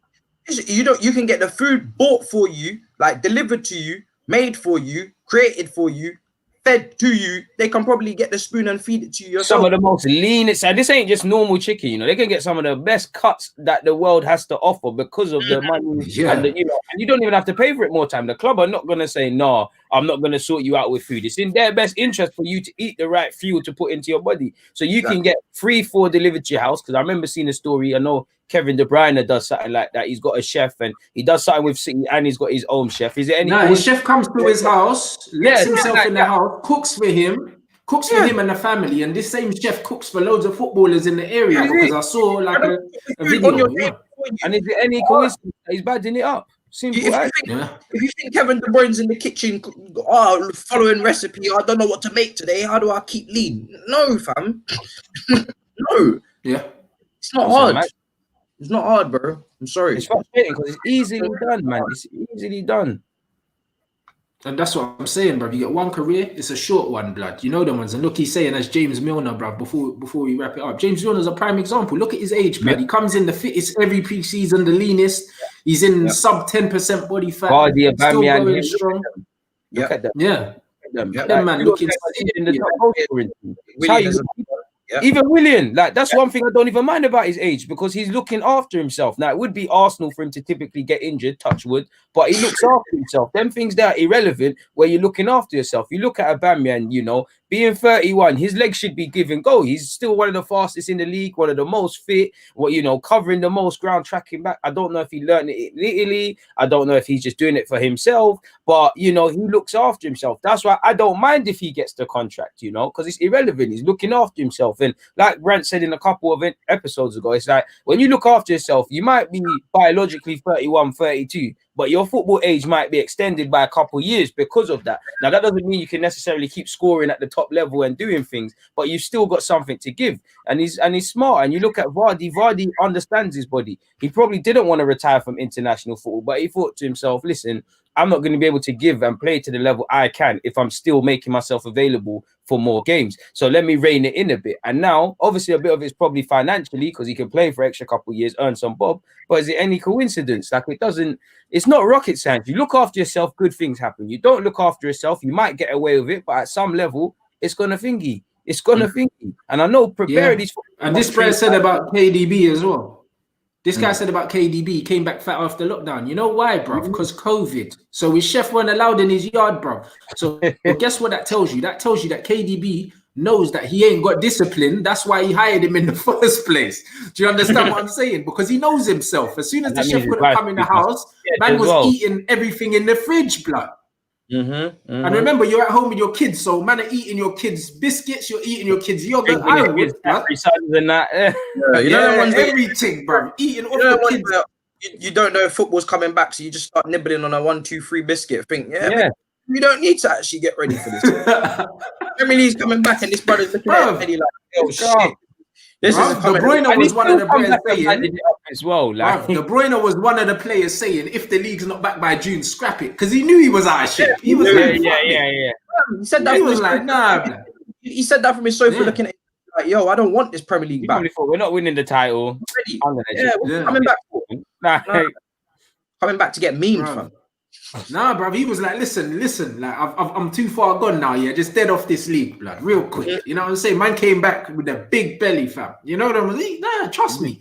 And when you know that you have certain indisciplines, you hire people around you to protect yourself from it. That's what you do, bro. That's what money affords you. Money affords you convenience, bro. The reason why I know how to do bare things, in life, whether it's painting, building things, is because, bro, when I was growing up, my family never had the money to say, we'll just pay someone to do it, bro. That's why I painted the whole of my mum's house, because, bro, instead of paying a man £300-400, I'll do it. I'll do it myself. Learn the thing, do it myself. You know, and that's what it is, bro. So if you've got money, money pays for convenience, my guy. So you don't need to know how to do things yourself. Pay someone else to do it when you've got all that money. You know what I'm saying? And that's what I'm calling. Like, your agent can find the right chef for you, because he's not going to find you an idiot chef, because, you know, you're his investment as well. So you don't have to actually do anything. You literally just have to put the food in your mouth, chew it and swallow. Literally, that's it.